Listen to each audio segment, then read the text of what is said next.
Assalamualaikum warahmatullahi wabarakatuh.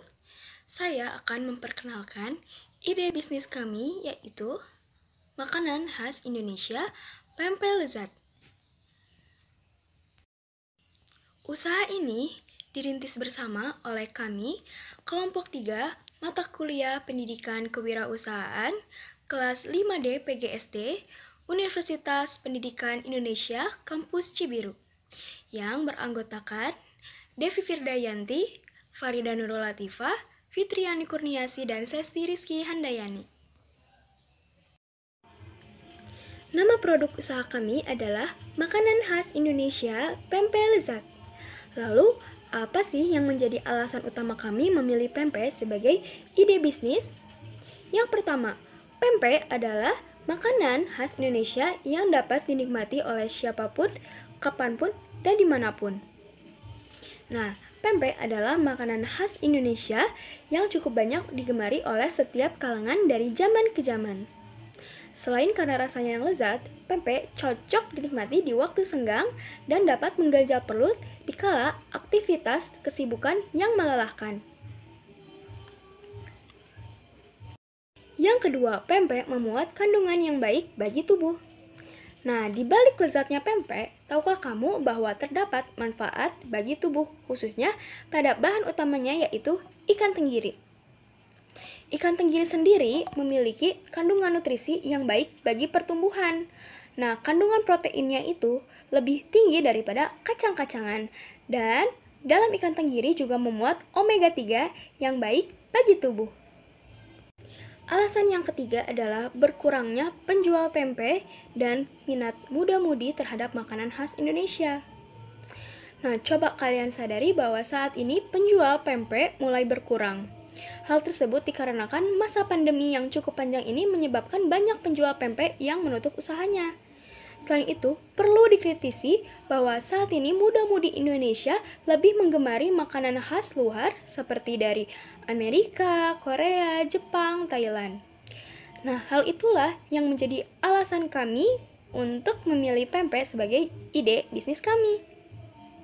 Dengan dikembangkannya produk makanan khas Indonesia pempek ini, kami harap konsumen dapat menikmati sajian pempek yang lezat, aman, nyaman, dan praktis. Sehingga seterusnya pempek dapat selalu dan semakin terkenal secara meluas. Ya, di sini saya akan menyampaikan mengenai rencana dan strategi pemasaran. Yang pertama yaitu mengenai gambaran produk. Apa sih itu pempek? Pempek merupakan makanan khas dari Indonesia yang berasal dari Provinsi Sumatera Selatan, yang tepatnya dari kota Palembang. Nah, pempek ini biasa dibuat dari ikan tenggiri dan tepung sagu. Nah, pempek juga biasa disajikan memakai kuah atau yang sering disebut dengan cuko dan ditambah dengan irisan mentimun dan mie. Nah, pempek ini biasanya disajikan sebagai makanan pokok atau berat, namun bisa juga disajikan sebagai makanan cemilan atau sesuai selera masing-masing. Nah, selanjutnya ada gambaran logo dan produk empempe dari kami. Terdiri dari 3 jenis. Yang pertama, empempe lenggang, empempe lenjer, dan empempe kapal selam. Ya, selanjutnya target pasar.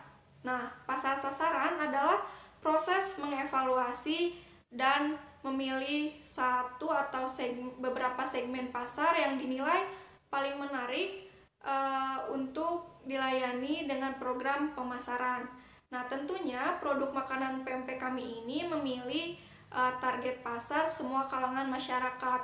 Dengan kata lain, kalangan menengah atas maupun kalangan menengah bawah dapat menjadi konsumen dari produk makanan pempek kami ini. Ya, selanjutnya strategi pemasaran.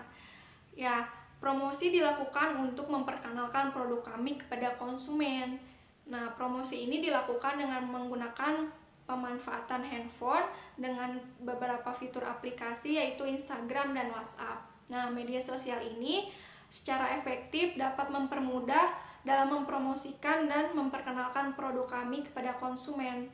Nah, karena pada dasarnya internet dapat diakses oleh siapa saja, di mana saja dan kapan saja, Hal ini yang mendorong kami menggunakan media sosial sebagai sarana untuk mempromosikan dengan efektif dan efisien.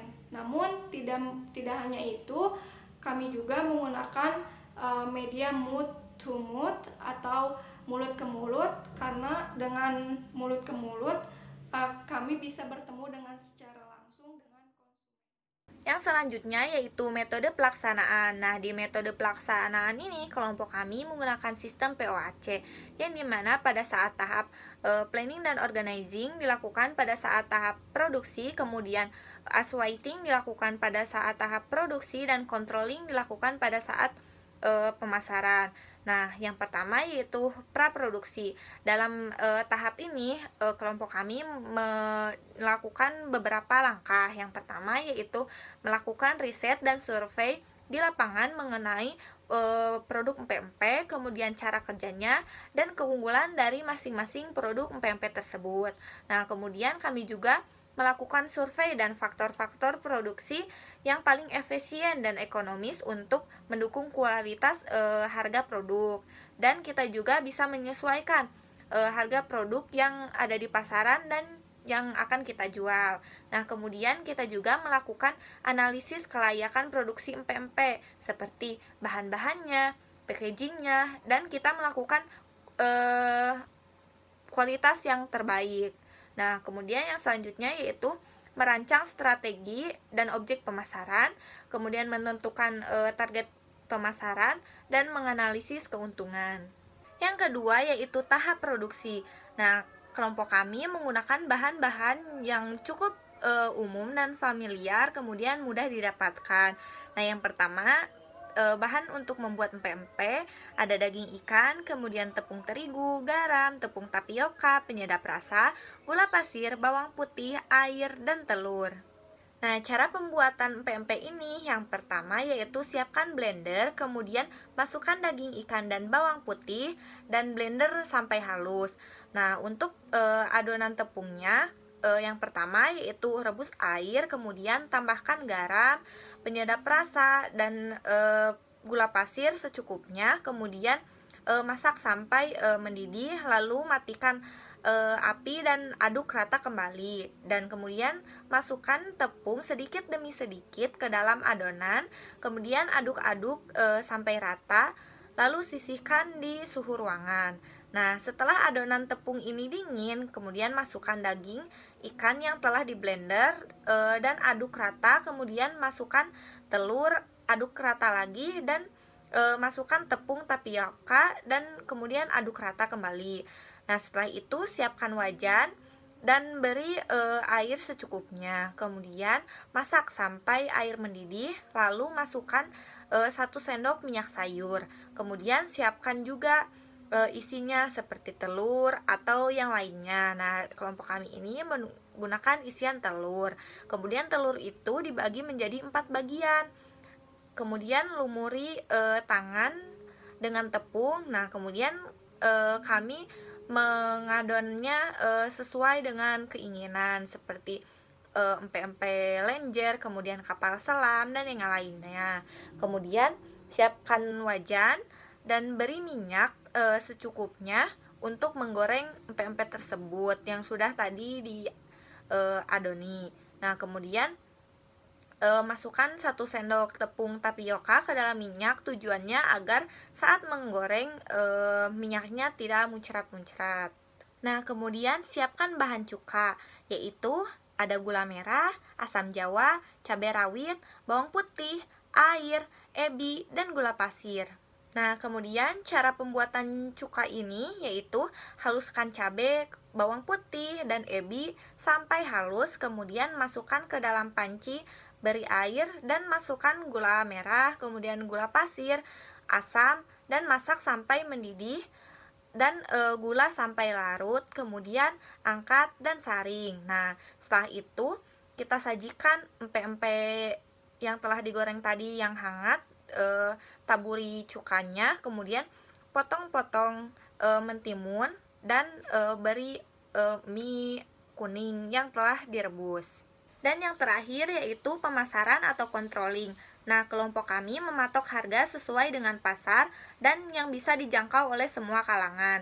Kemudian, kelompok kami melakukan promosi di media sosial seperti WhatsApp dan Instagram.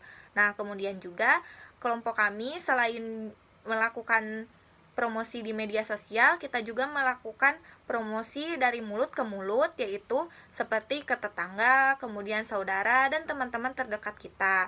Nah, kemudian juga kita melakukan sajian dan atau topping yang menarik di empek-empek tersebut agar dapat menarik perhatian konsumen, yaitu seperti kita menggunakan cuka, kemudian acar mentimun, dan mie kuning. Kemudian penyajian yang unik ini dapat menarik pembeli dan mempunyai daya tarik tersendiri bagi konsumen.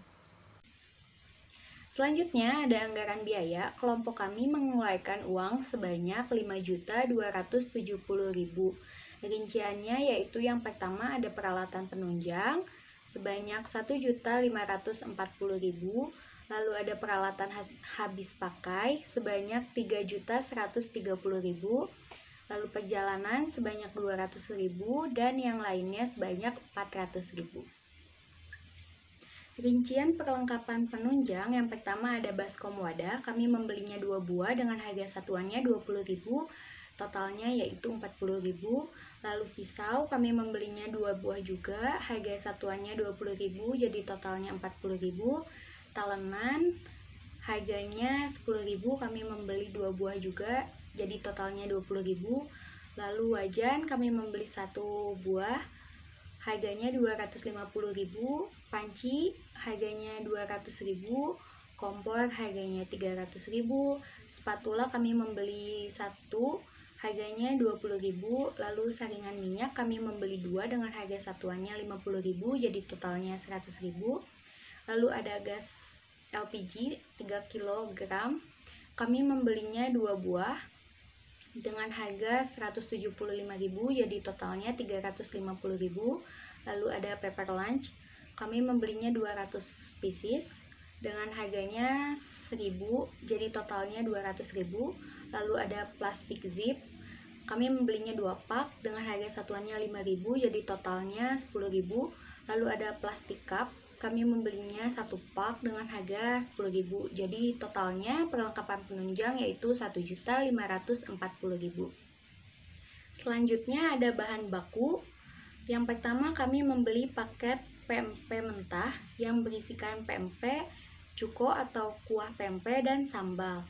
Kami membelinya 270 paket dengan harga satuannya 11.000, jadi totalnya 2.970.000. Lalu kami membeli mie telur yang mentah, kami membelinya 5 bungkus dengan harga satuannya 8.000, jadi totalnya 40.000.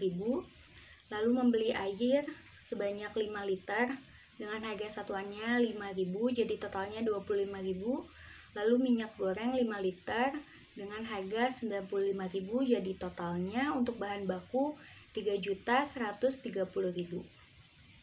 Lalu yang ketiga ada perjalanan.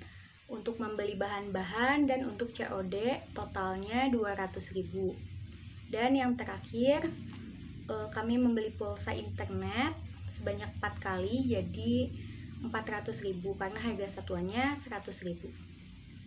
Maka perhitungan break even point kelompok kami yaitu biaya tetapnya 5.270.000 dibagi dengan harga per unit dikurangi biaya variabel per unit yaitu 16.000 dikurangi 12.000, jadi jumlahnya 1.317 buah. Maka break even point yang dibutuhkan agar balik modal ialah 1.317 buah. Jika ditargetkan menjual 400 buah pempek per bulan, maka payback period usaha ini yaitu 1.317 dibagi 400 selama 3,2 bulan. Sekian video presentasi dari kelompok kami. Mohon maaf apabila banyak kesalahan. Wassalamualaikum warahmatullahi wabarakatuh.